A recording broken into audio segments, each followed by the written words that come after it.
activity where I asked you guys to draw yourselves. So why don't you go ahead and let me see what you came up with. Let me see how your drawings turned out.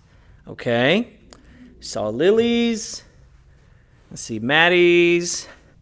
That's pretty good. Fairly close. Vinny, what do you got? Okay. I can't see the mullet in the back, but I'm sure it's there, right? Yeah. So what I wanted you guys to realize is that nobody would ever walk by and look at this illustration and say, oh, what fortuitous circumstance that all of these lines happen to come together in this particular instance in history and create an image. That would be absurd, right? You would never walk by and see a phone laying on the table with a drawing and think, that drawing just happened. Would you? Of course not, because you know better. You're like, I don't know every astrophysical calculation there is in the universe, but I know a creation when I see one, right? And the thing about this is that we were created. Now, there are some scientists, there are some scholars who say that we are nothing more than evolution. Millions of years, we won the universal lottery, and at the right time in the right place, something happened to create a inhabitable planet, and then the right time in the right place, something happened to create an animal, a life form that we came from a bacteria that grew into an organism that grew into an animal that became a different kind of animal that became a different kind of animal that became all animals. So if you are interested in further reading, I really want to steer you towards Lee Strobel's book, The Case for a Creator. He's a very famous guy who wrote The Case for Christ. We've seen clips from it in class where he's talking about how he was an investigative journalist. His wife became a Christian. He was going to disprove the whole Christianity thing, and he went and investigated, and he ended up getting saved because he's like, wow, the evidence shows that Jesus Christ actually lived, died, and rose from the dead. So when we're looking at creation, we understand creation because we're talking about a biblical lens. You guys remember in the children's church growing up and hearing how 7 days, maybe you saw little posters on the wall. One poster had a sun and a moon, and one poster had fish in the water and stars in the sky. Another poster had plants coming out of the ground. Another poster had like Adam and Eve with strategically placed vegetation, so you didn't see anything because it's children's church and they didn't have any clothes back then. But no one would ever walk by your drawing and say, it just happened. But there are a lot of people who look at creation and say, it just happened. Any of y'all in here fans of a big old Texas sunset? What colors do you see in a Texas sunset? Orange, maybe a little bit of purple, yellow, red, last glimpses of blue before it turns purple and everything gets dark. You see that and you're just like, wow. And we as human beings are drawn to beautiful things. And it's because we have an appreciation for creation. Whenever you hear a beautiful song, you're like, oh, girl better sing, because we have an appreciation for beautiful creations. Or maybe you see somebody at school and you're like, oh, Lord, you did some extra work on him or her, because we have an appreciation for beautiful creation. So I want you to keep that in mind as we move into today's sermon, and that is, does science contradict our faith? I'm going to list some names for you here. Let me get my iPad with my notes on it. And it's actually a church iPad, but it does have my notes on it. So I'm going to list some names here for you, and you've probably heard about them in school, some very famous scientists that we've read about and we've learned from, including Isaac Newton. You guys ever seen the guy sitting under the tree? What falls on his head? An apple. And he invented algebra. Were you going to say gravity? No. God invented gravity. Isaac Newton used gravity to understand algebra. So he invented a lot of math stuff. Very famous scientist, a Christian, who knew that everything going on in the universe was because God had ordered it that way. Okay? Johann Kepler. You guys know what Kepler's famous for? Anybody want to look it up real quick on their phone? Kepler, Kepler. It has to do with science. Biology? You think biology? All right. I'm going to look it up with Google because I know Google's better than Siri. Whoa. Yeah, Kepler. Oh, Lily's close. Astronomer, mathematician, and astrologer. Key figure because he was one of the first people to discover. Let me pull it up here. One of the first people to discover planetary motion, the laws of planetary motion. Okay. Yeah. So there's an equal and opposite reaction, right? Football players understand that perfectly because, I mean, sometimes you're just in the wrong place at the wrong time and you get lit up. There's a term, and it's called ear hold. And what it means is that you are running one way, right? We'll put this in like mathematical terms. You're running down the y-axis, and somebody comes along the x-axis and hits you right here in your helmet where there is an ear hole, right? So if you get ear hold, you did not see that coming. And usually your feet keep running for a little bit while your head and body snap backwards, and you end up facing the z-axis because you get knocked out. I have had a couple of those, and I've given a couple of those in my lifetime. So, yes, equal and opposite reactions. And then, I don't remember the other one. There's a third one. That may have actually been the third one.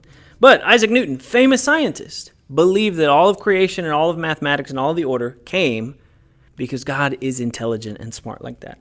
Here's another scientist, Galileo. You guys know what Galileo's famous for?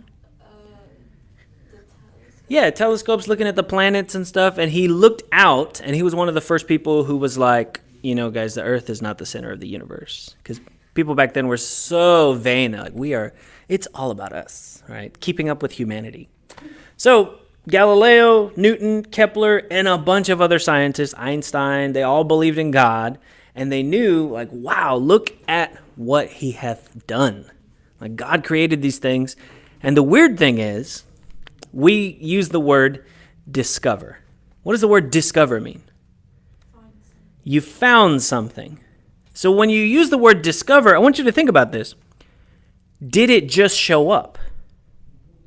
No. The word discover means we found it. It doesn't mean it started. So when these guys hundreds of years ago discovered these things, they were already there. We talked last week during the service about how King David, when writing the Psalms, talked about how the earth spins on nothing. Job, when he's talking, and he's really complaining about God, is mentioning all these things in creation and what God has done. And he talks about the dinosaurs back then. People are like, well, mankind didn't live when the dinosaurs were around. I'm like, but did they though? So, of course, they had different names for them back then because we're the ones who came up with the name dinosaurs. And all these weird, like, Tyrannosaurus Rex and all this stuff. Back then, they probably called him, I don't know, Bigfoot or something. But he talks about the behemoth and the Leviathan and how it just plays with the ships in the harbor. Have you guys seen The Meg, with that giant shark? Yeah. Yeah. I mean, some of us still think they're out there. They're out there. Yeah. 5 years ago, there was a shark that had a radio tag on it. And all of a sudden, the radio tag on the shark dropped 300 feet in like 2 minutes, but the temperature went up on the radio tag. And they're like, wait a minute. The deeper in the water you go, the colder the water gets. Unless you're inside somebody's belly. And then half of the shark washed up. Coincidence? I think not. Half the shark. It was like a 10 or 12 foot shark. I'm just saying. We out ya. Megalodons can grow up to 50 feet long. I hate the ocean. Yeah, you can catch me in the swimming pool. Ain't no sharks in there. When I look at pictures of the ocean, it scares me. Oh my gosh. Yeah, Lily walks by a painting and she's like, ah! that's why I really don't like the beach. The beach is dangerous. There's jellyfish, sharks, nasty kids with dirty diapers. Like, the beach is scary. But I want you to think about this, okay? We're looking at science, and we see science, and not just like creation science, but all kinds of sciences, mathematics. How do we understand mathematics? Because math doesn't change. Now, I say that, but the way you guys in school do math is different than the way I did math in school. Like, we would just memorize you guys ever get those worksheets with just like 1 times 2, 2 times 2, 3 times, yeah. And then you have to fill out all the math facts in like a minute, and they'd give you like a snack or something. But now you have to like draw squares and do this way and then that way, and then I'm just not about it. But mathematics only exists because there are constants in the universe. And the constants in the universe are constant because it follows an order. And all science that we look at, it's so hard to separate that from religion. Now, a lot of people do. There are a lot of scientists out there who write your textbooks in school, who give lectures, and they're like, I don't believe God exists. I believe that millions of years and this and that and, science, and there's no possible way, blah, blah, blah. And there are some people who believe that God created the world millions of years ago. There are a lot of people who believe a lot of different things. As you grow older, as you go into high school and college, and you learn more about this, you will have to decide, how do I reconcile what's in the Bible with what is factual science? Well, the only reason we have factual science is because the laws of the universe, and like we were watching in the video earlier, the laws of the universe point to a creator. We appreciate beautiful creations. Just like you had your drawings, you made that. And you made that in your image, right? I asked you guys to draw yourself. Well, in the Bible, God says, let us make man in our image. And that's not just our physical features. Everyone's like, did God have a beard? No. It's not how much did God have a beard, but God has imagination. And we are curious because we want to discover more of God. And these mathematicians and these scientists who are looking to the heavens want to know more about creation. We are one planet in a universe with billions of galaxies. Is there life out there? Maybe. Can you say there's another solar system above our solar system? There are a lot of solar systems, and the chances of there being like an Earth out there somewhere, I mean, they're slim, but there's billions of planets, so maybe there could be another hospitable planet out there. It's just too far from us. But what do we know? That God created the entire universe. Like they were saying, the universe is still expanding. So if it was expanding, then you can rewind it to the point at the beginning. There was an issue of Time magazine that came out with a red circle, and it said the age of the universe at 0.0000000000000 seconds, like right when it started. But we already know God created the universe. Now, some Christians and theologians say he did it in literally 6 days. Some people say, well, it's like a metaphor and it's poetic and he took a little bit longer than that. But the point is, he created it. And all science does not contradict our faith. In fact, people who live just according to science, they have a lot of faith. They have to believe that a bacteria became an animal, became not just an animal, but switched entire types of animals from like a reptile into a mammal, which we've never seen before. And then from a mammal into like a hominid. I'm not up to date with all the terms. But basically, we came from a germ that became a lizard after being a fish that turned into something furry, and then we became humans. That takes a lot of faith. And I learned a lot when I read that book, The Case for a Creator. Check your school library or your local library and see if they have it. Or online. You could probably get some excerpts from it or purchase an ebook. And he talks about things like in the fossil record. Out of nowhere, boom, all of a sudden we get fossils of all these creations. And it's like, if you believe in evolution, how do you explain this jump, this Cambrian explosion? How do you explain? And then he talks about like the flood of Noah and how all of these things play into the fossil record and geologic formations, and how if the earth has been around millions of years, we wouldn't have mountains because the wind would have eroded them already. Just simple scientific facts that, I'm going to sound like a conspiracy theorist here, they don't want you to know. But the answer to today's question, can science coexist with faith? And the answer is yes. And as I told you guys, Jesus is going to be the answer to all these questions, and it's a little bit of a stretch. I was joking with my sister last night. I was like, every book in the Bible is about Jesus. So she was being silly, and she says, what about the book of Numbers? And I said, well, the book of Numbers shows that God is very meticulous in his planning and creation so that when Jesus arrives, there can be no doubt that he's the Messiah. And she's like, because, little brother and sister back and forth. But today, we're talking about science and faith. And noted philosopher and scholar J.P. Moreland describes an interaction at a meeting he was speaking at, and a man told Moreland, I understand you're a philosopher and a theologian. I used to be interested in those things when I was a teenager, but I've outgrown those interests. I know now that the only sort of knowledge of reality is what can and has been quantified and tested in the laboratory. If you can measure it and test it scientifically, you can know it. If not, the topic is nothing but private opinion and idle speculation.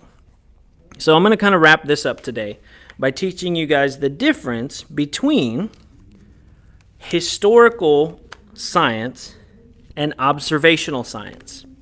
So you've probably done the scientific experiment where you put a little bit of baking soda in like a fake volcano, and then you add some vinegar, and then you see what happens, right? It's a little exothermic reaction. There's some heat, there's some expansion, and you can repeat that, right? How do you explain things that cannot be repeated? That's the difference between observational science, where we can say, okay, this is a molecule of salt. It has sodium, it has chlorine. They combine to create sodium chloride, the NaCl square. You guys ever seen salt under a microscope? It's a square every time because it's like a perfectly formed, and it's just like, wow, God thought of this. Yeah. Or water, hydrogen, oxygen. If one of those molecules is not there, everybody on the planet dies. Okay, there's too much oxygen in the water. I watched the Snapchat story, What If? You guys ever seen that? Today on What If, we're going to talk about what if, there was more oxygen. I said if there's too much oxygen in the atmosphere, the water would turn to hydrogen peroxide, we'd all die. If the Earth was 2 degrees or 4 degrees off on the axis, we'd all die. If we were just a few thousand miles closer or further from the sun, we'd all die. And you see a recurring theme here, right?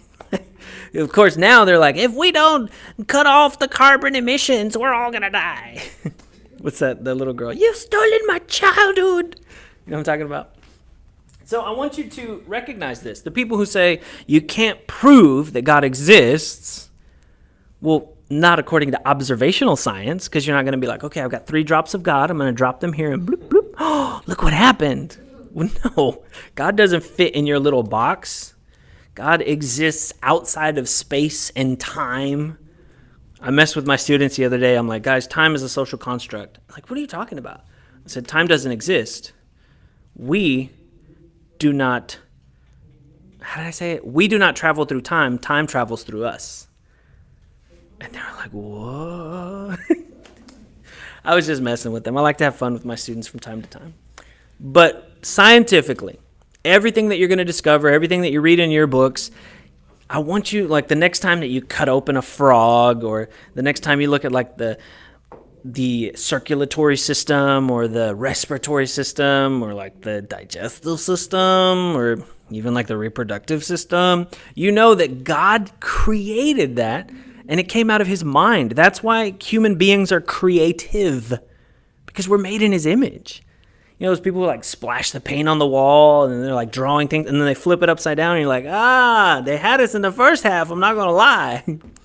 It's because God put that creativity inside of us. When you hear someone who sings, you see someone who dances, all of these things that can't be like scientifically quantified, it's a beautiful creation. But for all the things that can be scientifically quantified, it's because God is a God of order. Now, creation has been corrupted for thousands of years with pollution and genetic deformities, and we understand that's a result of the curse. Adam and Eve sinned. Sin came onto them. It corrupted their genetic code, and so all their babies had that defect, right? You ever see a baby and you're like, I know who your daddy is. I'm not going to name the name, but we all know a family where those kids and those aunts and those uncles and those nieces and nephews, they all kind of look alike. All right, you'll probably know who I'm talking about. So, in that same way, when we say, oh, you're one of those people, we inherited sin from Adam and Eve. That's why there's things like cancer and birth defects and miscarriages and all these bad things that happen in creation. And people say, well, the science says blah, blah, blah, blah, blah. But we understand that it's sin that is ruining creation. Like the planet is, in fact, slowly dying. But we know, like I said, Jesus is the answer. We know that Jesus is not only the source of creation, but he is the redemption of creation. For all the people who are messed up, we prayed to Jesus earlier today for healing in somebody's body. We've prayed for Jesus to heal people's minds. We've prayed for Jesus to intervene in people's lives who are not serving him, even our enemies, right? The Bible says to pray for your enemies. And I was praying the other day, and Joy was like, do you have a lot of enemies? I'm like, no, why? Because you're always praying, like, Lord, I even forgive my enemies. And, well, I'm just covering everybody, right? Just in case. So when it comes to does science contradict our faith? Well, the answer, very simply, is no. Science, in fact, supports our faith because we believe that God is a God of order and everything that he created functions the way that he intended it to work. The earth is spinning at just the right speed, that we're not all boiled little lobsters or crunchy little snowflakes. The sun is burning at just the right temperature to heat the earth, to power everything that's going on in our solar system. Our solar system is not being sucked into a black hole where everything's just going to... Although, I have my theories, because the Bible says that at the end of creation, the earth and the sky will be rolled up like a scroll, and methinks, what does it look like inside of a black hole? Who knows? But I do know that God is a God of order, that his creation follows his design. And just like you drew those little illustrations that were okay, you're not an accident. So the answer to today's big question, does creation, does science, does faith, are they fighting each other? No, they're working hand in hand because we know that God is in control. So next week's going to be a juicy topic. We're going to be talking about abortion, what the Bible has to say. But tune in this Wednesday night at 7:30 for a Wednesday night soundbite, further exploring science and faith, here in our series, Christianity's Biggest Questions. So until next time, remember, guys, I love you. God loves you. I'm praying for you, and he is watching over you.